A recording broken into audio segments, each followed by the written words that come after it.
Please come to the front if you can. If you feel bored, you want to leave, it's not a problem. You don't have to sneak out from the back. But I think it gives us a more intimate atmosphere here.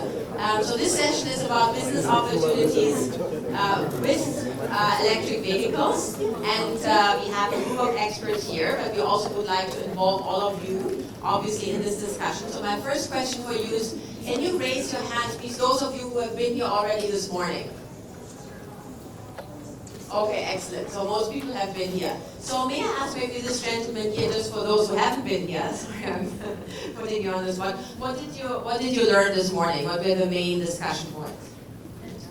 We learned so much today about electric cars, the industry, the challenges, the myths. So they all debunked the myths for EV. So I think all of us are very excited about the progress of electric vehicles, not only in the Philippines but also in Southeast Asia. So the future is the electric vehicle, yeah? And you're investing in one, or you have one already? Okay, good, excellent. Okay, thank you very much. We're waiting for one more panelist right now, but I think what we will do is we will start already with our first contribution, and this comes from Gabby Veloria. Gabby Veloria actually is an entrepreneur, and he is also the founder, right? My family is the founder of Gerweiss, and they produce electric tricycles. And you will tell us a bit about how you are approaching this business and how you're developing a whole ecosystem around these tricycles. So I hand over to you. Thank you. Sorry, can I have a slide, please?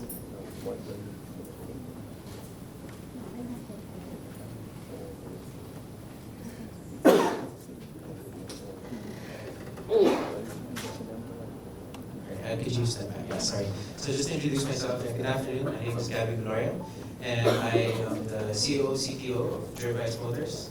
We're a triple bottom line company with a focus on people, planet, profit. And I'll explain to you a bit on how we do that. But I've been working on electric vehicles. I've been in this industry since since I was 14 years old, when my parents pioneered one of the first e-trike projects in the world in 2009. We were also the first manufacturer to put out 200 units in the first 2 months. I noticed also a focus of these talks this morning. It was more on the environmental impact of these vehicles, and what I wanted to highlight, being a Filipino and growing up here and using these vehicles that we talk so much about replacing, a lot of times at this level, especially the ADB and the other donor entities, at this level we overlook the social impact as well and the impact that it has on the drivers of these vehicles and their plight. So going to the next slide, despite what we know in general, with the challenge of these drivers fighting rising gas prices as well as the fighting inflation, their problem is still even larger than it seems. Adding to the common knowledge, these tricycle drivers, they normally operate 18 hours a day to take home $4 to their families of 5. Right? So you won't hear them complain about this. It doesn't make the news often because that has been their situation for the past 20 years. And they inherited that vehicle from their father, and most likely their children, if nothing is done about it, their children will also inherit that vehicle and they'll operate on the same way. On top of all of that, they have no decent housing, and this increases their opportunity gap as they have no alternate source of income. Pictured here is one of the drivers in Boracay. He's been driving for a tricycle, the motorcycle sidecar, for the past 20 years, and he still gets calluses on his hands. They're also exposed to all of the extreme weather, and they're forced to endure this because if they don't, then they won't have anything to eat that day. So, next slide. But this is our vision of the future. It's an e-trike as a singularity solution, meaning all-encompassing. It's an e-trike ecosystem or an electric vehicle ecosystem. So it addresses all of the United Nations SDGs below. from poverty to quality education, sustainability, climate control, climate action as well. We're operating, so this cartoon here, that is the actual ecosystem that we have in place already, that we're operating in Boracay and Coron. We have a charging station where they can just come in and swap out their batteries within 2 minutes, less than 2 minutes. They pay a flat rate per day, and they maximize their operating hours. Because as soon as you let these guys charge, and the charging takes 2 hours, 4 hours, even then, that's a big impact on what they'll make that day. So we can also monitor and track our vehicles. We have the fleet management, and I'm sure, we have other panels here that will be discussing their actions and their technology with that. But we can monitor them remotely. In addition to that, and probably the most important, we have 100% financing through our financing partner, DTI, that will fund all of our buyers, 0% down payment, 100% upfront, just because of this whole ecosystem that ensures the sustainability of these projects. Because the worst thing that can happen to these guys is that they invest in a new vehicle and it fails them. In the long term, we also plan to provide access to education opportunities for their children, as well as give them a source of cheaper goods and medicine, decent housing through renewable power communities, as well as other additional income sources. May I have the next slide, please? Yeah, so far with our ecosystem, we've had, with our financing partner, DTI, through Small Business Corporation, it's a government-owned and operated corporation, we have a 100% collection rate. So with our ecosystem, oh thank you, it's my last slide. But we have a 100% collection rate. So through our ecosystem, we're able to guarantee and ensure the collection of the daily amortization. So it's also safe for our financiers. You know, we have these returns on our business models. We maintain, design. I personally designed our battery packs for the electric tricycles. Any repairs and maintenance that we need to do, we can repair it, so we can ensure the longevity of these batteries, so ensuring the ROI. With the manufacturing also, since we have that financing component, as soon as we deliver, we get paid in full, and then we protect our financer with the ecosystem. We're also moving into electric buses with our partner, Adamani Electric, which is a NASDAQ-traded company in the US. And then, most importantly, this is the impact that we've had on our drivers. Back in 2011, 2012, our company was actually the consultants for the e-trike program of ADB with Sohail. We found out that revisiting them late last year, one of the tricycle drivers, actually the employees of the city hall, would drive the e-trike part-time because he's a government employee, he's working 9 to 5. He would drive from 8 to 9 a.m. during his lunch break, 12 to 1, and 2 hours after he clocks out from 5 to 7. And he said that his daily revenue from driving that e-trike part-time was 1,000 pesos per day. And that's about $20. And with that money, he was able to put 2 of his kids, 2 of his daughters to college with that extra income. You know, in Boracay as well, we had a driver. He looks a bit like Manny Pacquiao, but yeah, so he quadrupled his income from switching to an e-trike from the gas powered. And then even in Coron, we have another driver. He's pictured there. He was able to build a new home with his extra income from his e-trike. So it's not just a good business opportunity for the supplier, the manufacturer, but it's also a great opportunity for these drivers as well. Because the impact that these the impact that this has on the individual tricycle drivers is also often overlooked and immeasurable to them. Thank you. Thank you very much, Gary. So obviously this must also be a good business model for your families. How many electric tricycles have you sold already over the last, 2009 and 10 years?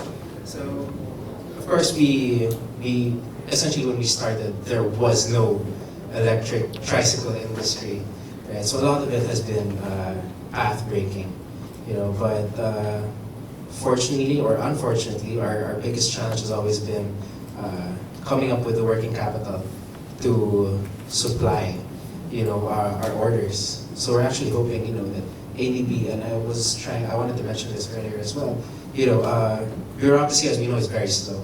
And it was mentioned earlier, for those that were in attendance with the talks earlier this morning, that legislation and all of these, the government action to do that, to enforce or promote e-trikes, or electric vehicles in general, when these institutions, the government institutions, can provide the cheapest possible financing to private entrepreneurs and companies, because as we know, like Uber and Grab, they were the most destructive, and now the government is forced to catch up with their legislation.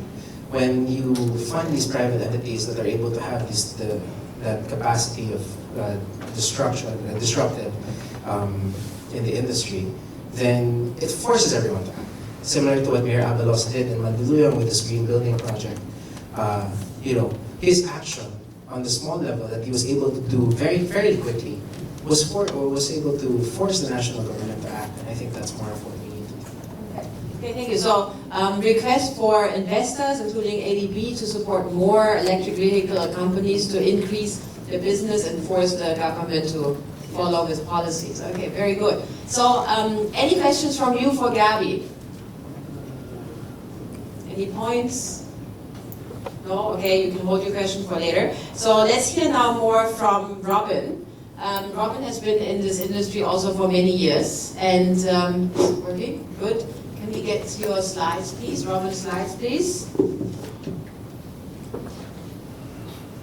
They can all read. Next. I think you wanted to focus on the last one, right? I'll take 1 minute on the first 3 or 4, but then I'll concentrate on the last one. Next slide.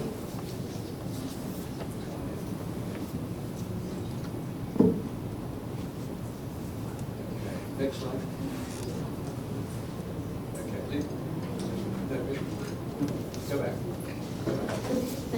That's it. Next one. Thank you. When I was asked to participate, Sahel mentioned scale, and the Philippines is probably the best example of opportunistic in a scale terms, in terms of the number of vehicles that actually need to be attended to. The government has a policy here of replacing old vehicles. If you haven't been out of ADB too much, you might not have seen the jeepney. 50-year-old engines, whatever. There's about 180,000 of those that the government has said they want replacing, but there's more than that throughout the country. A lot of them are illegally operating. The taxis, there's about 100,000. They're the easiest solution because a lot of them can be converted to LPG and are running on LPG in Manila and the provinces. There are commercial vehicles and multi-cabs that also need attending to, and there's 150,000 of them. Not so much in Manila, you'd see them in Cebu, Davao, Cagayan de Oro.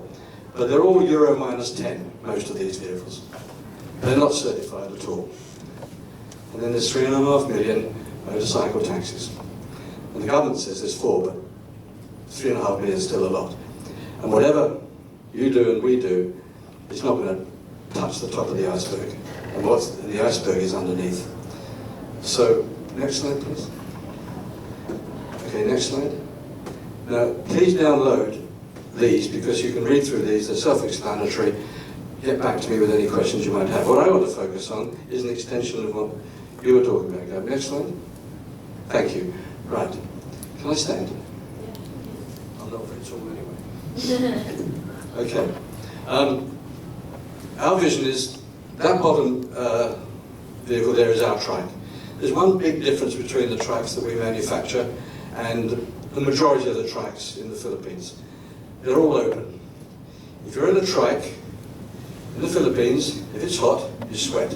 If it rains, you get wet. That's why we've got a closed trike. It has ceiling fans, it's got proper ventilation. The door's locked from the inside. One of the biggest problems for tricycle owners, or motorcycle tricycle owners, sidecar owners, is they get robbed once a week. You don't with this, it's a lockable door, and there's also a partition between him and the back. It holds 6 children, I'll come back to that, or 4 adults, or 2 adults and 3 children. What we're talking to, addressing in the tricycle thing, is maximising the income of the tricycle owner. Is it affordable? With lithium-ion batteries, they're expensive. They're about 30 to 40% of the cost of the vehicle. We don't charge for the batteries. We just sell the core vehicle without the cost of the battery. We sell it with the batteries, but we don't charge for them. We lease them in the form of a daily charge on a pay-as-you-go basis. That means it's affordable for the number of hours you want to run. We also have an electric jeepney, but I'd like to focus on the track because it complements what Gary's been talking about. And we do have a slightly different approach. We were in discussion with education departments. The average school child in the Philippines gets to school between 20 and 40 minutes late. Why? Because he has to walk 2 miles down the road on a very bad road. If it's hot and sunny, he gets there hot. And guess what happens when it's raining? He gets to school wet. So we've in discussion with a number of cities to organise a tricycle scheduled pickup service for kids, take them to the main road to get on a yellow bus if there's a schedule, or take them all the way to school, and pick them up at the right time and take them home. Postal and parcel services, I don't know if you've ever tried to receive a letter in the Philippines, but don't hope. One of the problems is that, I'll use an example of General Santos in the south, they don't have enough vans to do the deliveries, they don't have any postmen to do the deliveries, and therefore, many times, small parcels particularly, just get stuck in the postal distribution centre. So again, a scheduled service whereby a tricycle can go and operate, say, between 10 and 12 for the postal service, saves a fortune for the local council. Shopping mail shuttle services. There are some of these in existence already, but I do know that one of the complaints of the largest mail company, I won't say the name, but you all might know who it is, they lose money on providing tracks to go down to the barangay, pick up somebody and bring them back.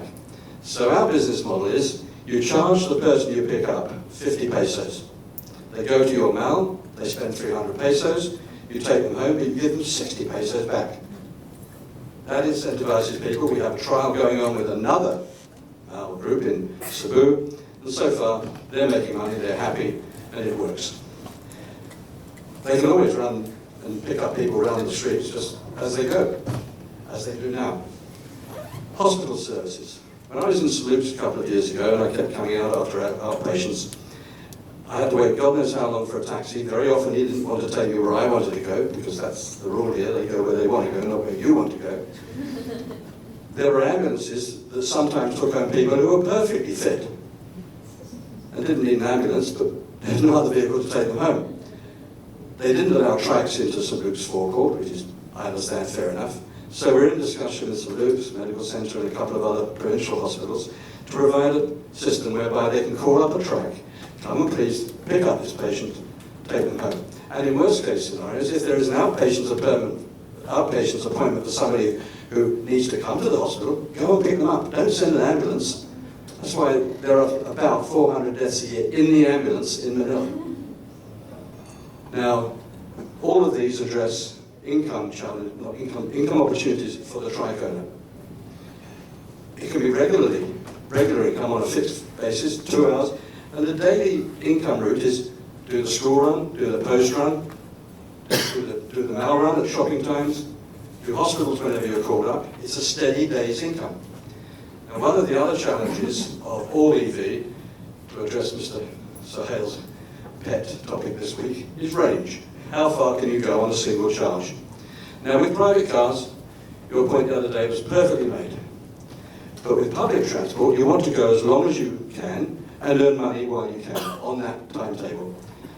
This doesn't really apply to the tracks because you can normally provide them with the capacity to either stop when they have a break or it'll do the daily range. But if you're talking about a GP which will do 300 to 400 kilometres and you've only got a vehicle which will only do 150 kilometres, to stop for 4 hours not earning money, it's just not on. So we have what's called, my first slide.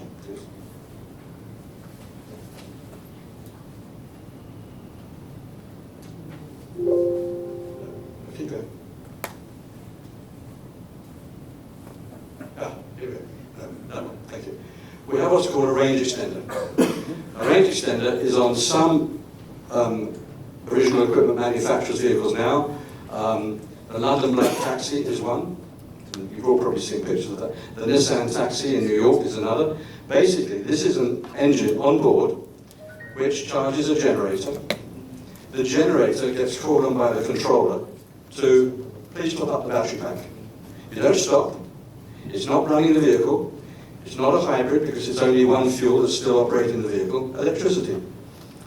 Our particular model, that engine on the left fits into your walk-on trolley on the plane. It's miniaturized and modularized for that.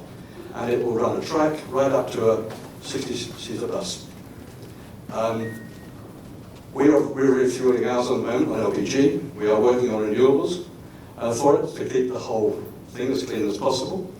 And it only adds to a jeepney $2,000 to the price, but the cost of stopping. And the other thing is, swapping batteries is very inefficient because you need 1.3 to 1.8 times the number of batteries in the battery pack on top of the capital cost. So we don't need the battery pack, extra batteries. We don't sell the vehicle with the cost of the batteries. On a track, it's $4 a day to lease the battery and charge the generator for 150 kilometers or 350 kilometers on a jeepney. And that's our future in the Philippines and some other countries as well. But I have to say, I think the main benefit is the fact that I'm not going to sweat, I'm not going to get wet. Thank you very much. Good, thank you very much, Robert. So for you, the business opportunity is very clear, right? There's a demand, this will change. You're partnering already with the post offices, the hospitals and so on. What are business opportunities for others to work with you? Invest and get a dividend is one. So where are you manufacturing right now? We designed the vehicle in conjunction with a UK partner. We use German motors, Canadian controllers, Italian axles, but they're made in China. We will assemble the jeepneys here, but we'll make the tracks in China. But the German, the Canadian and the Italian factories are all in China because they built the manufacturing facility, just as Ford has and Volkswagen and whatever. And they've got their management. And the quality of Chinese engineering is improving all the time. The cost is going up. They're not as cheap as they used to be. But I find them both good partners as well as efficient supply chain operators. So this tricycle exists already? Yeah. And it's already running in the Philippines? No, it's been here on August the 1st in number, and we're sending it to 24 cities for, to each to 24 cities for trial. Excellent. Good, thank you very much. Any immediate questions from, Any immediate questions from the audience? Yes, please. You have your, yes, you can use this microphone. Also introduce yourself, please. Hi, TC Green, I was on the earlier panel. On your regs, what is the max efficiency that you're seeing out of that for converting to charging the battery? Well, we're getting, we're getting, it's on another table actually, we're getting, go back to my, when you say efficiency, we're getting a kilometre per litre equivalent per kilowatt hour. Basically, I'd like to compare the power generation from the REX versus power generation off the same fuel at a power plant. Oh, I haven't done a comparison because we haven't found a four-wheel power plant. No, sorry.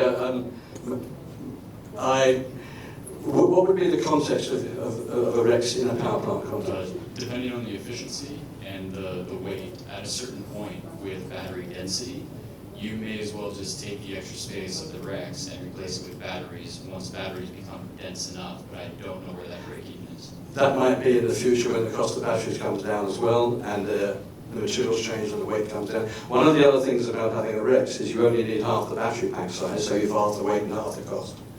So that is, if that could be quantified in terms of your efficiency matrix, that's fine. Thank you. Thank you.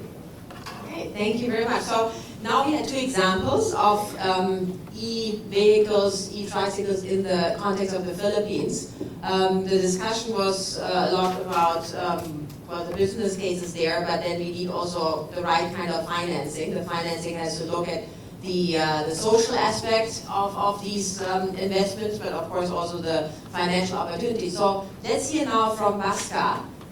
What are the financing models and how are you working or looking at providing access to finance for these kind of business models? Sure, thank you, Susan. If I may have the slides up, please. So while they're being put up, let me just start off with a quick introduction. My own personal background is working in the clean energy space, particularly around unlocking private sector finance for renewable energy projects for the last 10 years. Founded My Energy about 2 years ago with the premise that the energy transition is really something that will take place led by small and medium enterprises, installing solar panels, running fleets of electric vehicles, using productive application of clean energy. And so where we kind of started off was to find alternative means of cheaper available financing in the lower end of the spectrum, the ticket sizes, somewhere in a couple of millions of dollars, rather than very large ticket sizes. And finding the right solution to apply that to the SMEs working on the energy transition. So with that background, I want to just jump into this slide, which is probably not new, but I was actually very happy, and for those in the room who were not here in the morning, well, first of all, 5 million electric vehicles on the road, so if you didn't hear Sohail say that 15 times already, now is the chance. But also, more importantly, Dr. Lovin spoke about why certain applications in two-wheelers, three-wheelers, and high utilization sectors are the first sectors where it makes sense to have EVs. And I think it's been great for me personally as a validation of what we're trying to do to hear that our hypothesis about where we want to focus this financing is accurate. So with that being said, now we can sort of put that assumption behind us that EVs, high utilization sector in small applications like 2-3-wheelers for commercial use, like we've been hearing about, is where it makes most sense. And that's why we want to come in there as a potential financier for small and medium enterprises. And so the way we're doing that is by coupling the financing from crowd investment and or other sources to essentially better asset monitoring and analytics, which would enable not only a fleet operator who's got small fleet like 10, 50, 100, couple of hundred electric vehicle assets, to track it, monitor it, see what's going on, be able to understand how the batteries are performing, be able to visualize where am I deploying these assets, are they doing well, are they not doing well, should I redistribute them, and really also then be able to use that information to convey in a smarter way to make a case for financiers, because a lot of the times, what we've heard early stage discussions from banks end up at is, oh, I don't know the salvage value of this vehicle, or I don't know how the battery will degrade or perform over the life of the asset, or can we decouple the vehicle from the battery? And actually, this is actually very interesting, Robert, you mentioned that you're already doing that. So that's very encouraging from our point of view. And so the way we do that is essentially having a technology solution which doesn't necessarily need to come with our financing, which is available for everyone. And I think from my discussions this week with entrepreneurs from this region, I think there could be a strong case for it here, is to use that as a basis to figure out as a fleet operator, how should you go from running a dirty fleet to a clean fleet, and once you have a clean fleet, how to make the best use of it, because it's a different technology, it has different strengths and weaknesses, and I think the business case of utilizing EVs will keep evolving, and I think we're already hearing so much about battery lease ideas. So I think the business models that will result from the switch from ICE to electric vehicles, we'll keep seeing them for years to come, and we feel that we're trying to get to a point where we'll be able to accelerate some of that. So that's actually the only slide I had. I do want to end with a shameless plug about what could ADB do to support this. Earlier this week we heard a lot about innovative, supportive finance mechanisms like credit guarantees, and they're usually deployed at very large scale financing. So can we think of ways to de-risk some of these very early stage EV financing projects where if you wanted to have a fleet of like 500 jeepneys, could you get small tickets of loan from the crowd individual investors de-risked by DFI like ADB, like a first loss guarantee, or supporting revolving funds that we'd be happy to put up. But I think that's just one way to do that. Of course, you could also just go to Hyundai and get $300 million and get a fleet too. But that'll happen in the larger fleets. So I think the larger fleets like 4-wheelers, buses will go more along the lines of what the project finance has been in the renewable energy world, And I think smaller fleets need to go down a very different route. And I think consumer finance will come in at that level. But I also think there's a need for innovative business models and approaches. And so that's where we hope we can make a difference. So I'm going to stop there and happy to take any questions here. Okay, excellent. Thank you, Bhaskar. So maybe one question to your platform here. So are you using artificial intelligence to also understand the energy demand of such a fleet? So my nefarious goal, like I was mentioning to one of our colleagues earlier, is eventually be able to use this as a cross-OEM platform. So what I would love to be able to do with this. So right now we're only tracking scooters, so this is in progress right now. We're tracking about 100 plus electric scooters using this. But we're also talking to fleet operators running Teslas or Hyundais. So our goal is to be able to track different OEMs, and then eventually, once you have enough data, then it makes sense to think about. So that kind of paves the way to do more artificial intelligence, all that funky stuff. Yeah. If you think of the car to become the mobile energy supply, right, and then this platform becomes even more interesting. Yeah, once you have a big pool of data, then you can begin to do all that sort of analysis because we would have access to that information. Okay. Are there any questions from the audience directly to Bhaskar? Anyone wants to challenge this model? Not yet. Okay, good. So I think it would be good to hear from Samia. Bhaskar already pointed out some areas where de-risking is required, new kind of financial products which require some funders like ADB and maybe which are not completely commercial. So maybe, Samia, you can say your views on how would this work. Thank you, Susan. Just going to start with an introduction. So I work in ADB in private sector, and throughout my career I worked in private sector corporate and project finance, particularly in infrastructure, focusing mainly on power generation projects. But on the personal side, I'm originally from Bangladesh, and I grew up there, I studied there.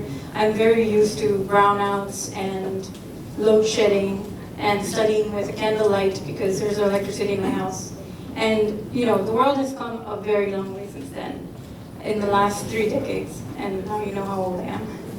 We've come to this conference here where we're talking about how to make EV more sustainable, how to make EV basically drive adoption so that everybody's using EV, and we're moving away from models that used to exist in the past. And there was a question asked earlier by our young panelists that why does anybody buy a car anymore? And actually I wanted to say I've lived in 6 different countries now, and in London when I used to work there, I used to take an electric vehicle. And when I came to ADB, I really tried avoiding buying a car. But ultimately, I had to cave in and say I'm going to buy a car because public transport is not reliable, and it's the Grab solution is there. But Friday nights, when the demand is really high, when it's raining or when it's payday, you just can't get a Grab for 2 hours. And those are the challenges that make people buy a car. And so I said, okay, I'm going to buy a car, but why don't I buy an electric vehicle? Why don't I buy anything that can be sustainable? But ultimately I had to cave into a regular car because there are no charging stations. And that was really upsetting. And we should do something about that. And that is the #1 business opportunity for countries like Bangladesh, countries like Philippines, and the countries that I work in, mostly in Central, South, and West Asia. That is the biggest challenge. That is the biggest opportunity for everyone in these countries. So you're talking about the charging station. So who should fund these charging stations? Is that a business model by itself, or should the government start providing them? That's a really good question. I'm really happy that you asked that, because there are 2 ways we can solve that problem. The first is through grid-connected charging stations that use up the supply of the national grid. And for that to happen, you do need support from the government. And the challenges you face there is the incentives are not there. We don't know how the revenue model would work. How would the charging stations earn their revenue? How do you do that? There are many different ways that different people are doing it, but none of it is actually predictable. None of it is actually commercially viable because of that. And the other solution is off-grid solutions. And what we really want to see, what I would really love to see, is that in another decade or so, maybe cars should be self-sufficient without needing any battery charging. So it should charge on its own through renewable panels that make the roof, make the whole roof a renewable panel. But for that to happen, two things need to be solved. The first thing is, how do we increase the amount of electricity produced by each inch of a panel? And the second is, sorry, I forgot what my second point was. But that is the main point that I wanted to highlight. Good, thank you very much. So you touched on important points. Let's hear now from Katinka, who is managing also fleets in a company in India, right? Mahindra Electrics. You spoke earlier this morning. How do you see some of these futuristic ideas of the vehicles which charge themselves, and how do you address the issue of who provides the charging stations and how to work with the government? Thank you. So Metro Electric actually manufactures one its own electric vehicles, another we also electrify partner companies' electric vehicles, existing vehicles. We do that right now for Mahindra, Sanyong Motors, and we're also looking at electrifying other OEMs. And also we're in the space of mobility solutions. Now, to answer your question, so one of the things that we do is to enable shared mobility services, which is on the rise now. Bloomberg, in fact, estimates this to go up to about 90% in a few years' time from the current 5%. So one of the problems that is evident when it comes to adopting electric vehicles is charging infrastructure, and we see a lot of the fleet companies today investing either in their own infrastructure